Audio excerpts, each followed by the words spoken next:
देखिए मोदी जी पहुंच गए अमेरिका। अब डोनाल्ड ट्रंप को कुछ तो अपने फायदे की बात करनी थी, तो व्यापार के मामले में बहुत सारे भारत पर अटैक्स करने के बाद ये कहते हैं कि हम भारत को F-35 stealth fighter jet craft provide करेंगे। These are very advanced aircraft और ये फिफ्थ जनरेशन एयरक्राफ्ट हैं।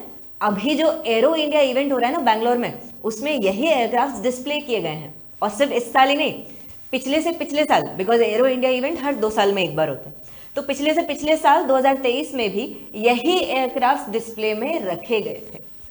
अब डोनाल्ड ट्रंप ऐसा कर क्यों रहे हैं कि हम फाइटर एयरक्राफ्ट देंगे? पहले तो ये टेक्नोलॉजी देने में इतने ज्यादा विलिंग नहीं थे भारत को, बेचेंगे ना ऑफकोर्स, फायदा कमाएंगे, लेकिन उसके साथ साथ ये भारत के साथ अपना व्यापार घाटा कम करने के लिए भारत को फोर्स भी कर रहे हैं कि आप हमसे ऑयल और नेचुरल गैस को मंगाइए। ठीक है भैया, आपके फायदे की बात है, लेकिन सवाल यहाँ पर ये उठता है कि क्या हम वाकई F-35 में इंटरेस्टेड हैं? और इंटरेस्टेड रहें तो क्यों रहें? क्या काम आ सकता है ये? और इसको बनाता कौन है? देखिए, यूएस की एक बहुत ही फेमस कंपनी है लॉकहीड मार्टिन। इसके 2 पार्टनर्स हैं, एक तो आपका है नॉर्थरॉप ग्रूमन और एक है BAE सिस्टम्स। ये 3 लोग मिलकर इस F-35 एयरक्राफ्ट को डिजाइन किए थे। कब आए थे मैं आपको बताऊंगी, लेकिन इसका फायदा सुनिए आप। देखिए, वैसे तो इसमें एक ही इंजन है और एक ही पायलट आपका बैठता है, सिंगल सीट है, एक ही इंजन है, लेकिन एक तो ये ऑल वेदर है, मतलब आप हिमालयाज में इसको डिप्लॉय करना चाहो आराम से कर दोगे। मल्टी रोल है, सामान थोड़ा बहुत ले जाना चाहो, और ऑफ कोर्स फाइटर एयरक्राफ्ट है तो ये फाइट तो करेगा ही सही, और इसके पास बहुत एडवांस्ड फीचर्स तो है ही सही, जैसे एयर सुपीरियोरिटी या फिर स्ट्राइक मिशन, स्ट्राइक वगैरह करने के लिए। इलेक्ट्रॉनिक वॉरफेयर जो आज के समय में एक बहुत ही फ्यूचरिस्टिक चीज होने वाली है, उसमें ये एयरक्राफ्ट आपकी मदद करेगा। और इसी के साथ साथ स्टेल्थ कैपेबिलिटीज इसमें बहुत ज्यादा है। स्टेल्थ का मतलब क्या है? मतलब छुपने की क्षमता बहुत ज्यादा है। अगर आप किसी जंग के बीच में हो तो आप चाहोगे कि आपका एयरक्राफ्ट स्टेल्थ मोड में चले ताकि डिस्कवर ना हो, उसके ऊपर ज्यादा अटैक्स ना हो, और रिटर्न में ये आराम से अटैक कर सके।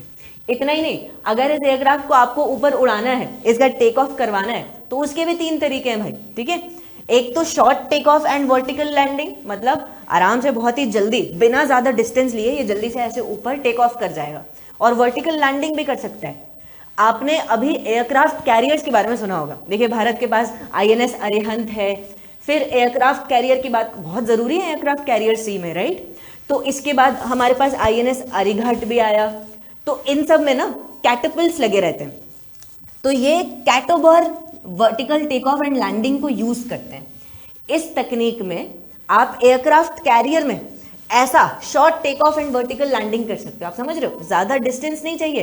एयरक्राफ्ट कैरियर में कहां से आप इतना ज्यादा बड़ी स्ट्रिप ऑफ लैंड, वो थोड़ा मुश्किल हो जाता है। तो अगर आपके पास छोटी जमीन भी है, तब भी ऐसे कैरियर्स के थ्रू आप आराम से वर्टिकल टेक ऑफ भी कर लोगे और फिर वापस दोबारा लैंडिंग भी कर लोगे। ये इनकी खासियत है। इसी वजह से आप देखो, अलग अलग कंट्रीब्यूटर्स थे जिन्होंने इस प्रोजेक्ट को फंड किया था। देखिए, अगर आप यूएस की बात करो तो 20 साल पहले से इसमें 2000 से इसमें कार्रवाई चल रही है। ये प्रोजेक्ट बहुत पुराना है और इसमें मल्टीपल पार्टनर्स थे, लेकिन बेचारे टर्की को बाद में बाहर निकाल दिया गया था जब टर्की ने डिसाइड किया कि हम रशिया से S-400 को खरीदेंगे। ये तो आप जानते ही हो। लेकिन हाँ, अदरवाइज आप देखिए, ज्यादातर इसके जो पार्टनर्स हैं, Australia, Canada, Italy, Norway, Denmark, Netherlands, United kingdom इसके पहले चरण में था इस प्रोजेक्ट में।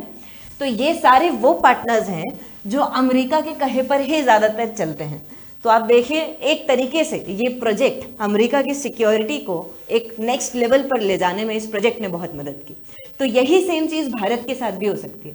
इसलिए इस फाइटर एयरक्राफ्ट की देखिए वेरिएंट्स भी आए हैं। X-35A है, 2000 में ये उड़ने लग गया था। इसका प्रोटोटाइप है F-35 का, ये 2006 में उड़ा। फिर F-35B है जो मरीन कॉर्प्स के पास गया, नेवी के पास गया यूएस की। F-35A है जो एयरफोर्स के पास आया 2016 में।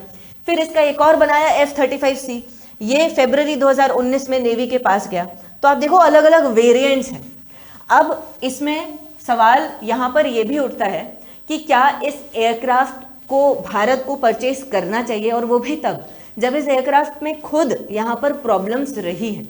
अगर आप देखो, इसमें बहुत सारे कॉस्ट के कंसर्न्स रहे हैं। लगातार इसमें जो एक्सपेक्टेड कॉस्ट थी वो बड़ी है, बाद में जाकर बहुत ज़्यादा इंक्रीज हुई है, और इनमें से हर एक एयरक्राफ्ट मिनिमम से मिनिमम, न्यूनतम से न्यूनतम $100 मिलियन तो कॉस्ट करता ही है। अब आप सोचो $100 मिलियन से भारत में कितना ज्यादा काम हो जाएगा। गरीबी हटाने में तो ठीक है, डिफेंस में भी बहुत काम हो सकता है। तो आप देखो पर फ्लाइट आवर की इसकी कॉस्ट भी कितनी ज्यादा है। और इसीलिए भारत पिछले 2 साल से एरो इंडिया इवेंट में इस चीज को देख रहा है, लेकिन तब भी थोड़ा सा भारत यहाँ पर झिझक रहे, क्योंकि भारत को पता है कि अमेरिका ऐसा पार्टनर है जिसके ऊपर इतना जल्दी भरोसा नहीं किया जा सकता। ये एयरक्राफ्ट तो दे देंगे लेकिन उसकी टेक्नोलॉजी आपके साथ शेयर नहीं करेंगे, ये बात है। देखिए अलग अलग मिलिट्रीज, ठीक है सही बात है, इस एज सच F-35 एयरक्राफ्ट को ऑपरेट करती हैं। इतना ही नहीं, इजराइल ने भी F-35 एयरक्राफ्ट को ऑपरेट किया है। आपको पता है अभी इजराइल हमास का जो वॉर, इसके जस्ट ठीक पहले ईरान का एक ड्रोन था जो F-35 ने उड़ा दिया था, यही गाजा पट्टी में वो ईरान का ड्रोन आराम से वेपन्स लेके जा रहा था और F-35 ने इसको उड़ा दिया। तो F-35 इंपॉर्टेंट तो है। जैसे यूएई इसको यहाँ पर इनिशियली चाहता था लेकिन बाद में थोड़ा सा विड्रॉ कर दिया जब एडिशनल कुछ यूएस ने कंडीशंस लगा दी। और फिर यूएस यहाँ पर थाईलैंड की भी रिक्वेस्ट टर्न डाउन कर दिया था कि नहीं हम आपको नहीं दे रहे एयरक्राफ्ट, ये बहुत ज़्यादा सुप्रीम है, मतलब one of the premium weapons है ये ऑफ कोर्स। तो आप देखिए ये मल्टीपल एक्सरसाइजेज में आया है, मल्टीपल जगहों पे यूज़ हुआ है दुनिया में, लेकिन भारत के लिए कंसर्न्स इसकी कॉस्ट है। दूसरा भारत के लिए कंसर्न्स इसकी टेक्नोलॉजी है कि ये टेक्नोलॉजी हमें इतनी जल्दी नहीं मिलेगी और हमारे इतनी काम नहीं आएगी। सो बेटर देन दैट हम अपने खुद के प्रोजेक्ट पर काम करें। लेकिन फिर यहाँ पर नया एंगल तब आता है जब चाइना और पाकिस्तान यहाँ पर इक्वेशंस में आते हैं। देखिए चाइनीज ने अपना J-35 स्टेल्थ जेट्स को बहुत ज़्यादा पॉपुलराइज किया है और फिर इस J-35 स्टेल्थ जेट को पाकिस्तान को भी दे दिया। अब इतना ही नहीं, इन्होंने अपने जो 5th generation J-20 fighter aircraft हैं वो खुद बना दिए। अब जब ये खुद बना दिए तो भारत के ऊपर प्रेशर आ गया कि हमारे पास तो भाई रफेल है 4.5 जनरेशन का, ठीक है हो सकता है कुछ टेक्नोलॉजी पब्लिक में ना आई हो और हो सकता है रफेल 5th जनरेशन पर ऑपरेट कर पाता हो। 1st, 2nd, 3rd, 4th, 5th generation ये वैसे भी थोड़ा सा क्राइटेरिया ऐसा बिल्कुल फिक्स नहीं होता, बिल्कुल कुछ ऐसा रिजिड नहीं होता, लेकिन तब भी कहने को हमारे पास ये फाइटर एयरक्राफ्ट हैं तो नहीं ना, तो हमारी क्षमता के लिए ये जरूरी तो है। इसलिए बहुत सारे एयरफोर्स के एक्सपर्ट्स बोल रहे हैं कि भाई साहब इसको खरीद लो, 40 F-35 खरीद लो। अब खरीद लो तो उसका बिल हमारे ऊपर पड़ेगा, दूसरा टेक्नोलॉजी नहीं आएगी। तो इसका सोल्यूशन क्या है? देखिए सोल्यूशन ये है कि कम से कम कुछ F-35 आप खरीद लीजिए, लेकिन अपने खुद के प्रोजेक्ट पर भी काम करना बहुत ज़्यादा ज़रूरी है, क्योंकि जब तक आप डिफेंस में आत्मनिर्भरता को नहीं लेकर आते तब तक परेशानी बढ़ी रहेगी। लेकिन इस बार के एरो इंडिया इवेंट में जैसा कि कहा गया कि हमारा जो डिफेंस मॉडर्नाइजेशन है, हमारा जो खर्चा है डिफेंस में, सुरक्षा में और वो भी आधुनिकरण में, वो बढ़ता जा रहा है ना।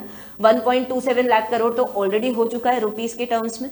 तो इसी खर्चे को हमको देखना है, जांचना है कहाँ कहाँ पर हो रहा है, इससे मैक्सिमम आउटपुट लेना है और अपने आप को सुरक्षा में आत्मनिर्भर करना है ताकि हम दुनिया में नेतृत्व कर सकें।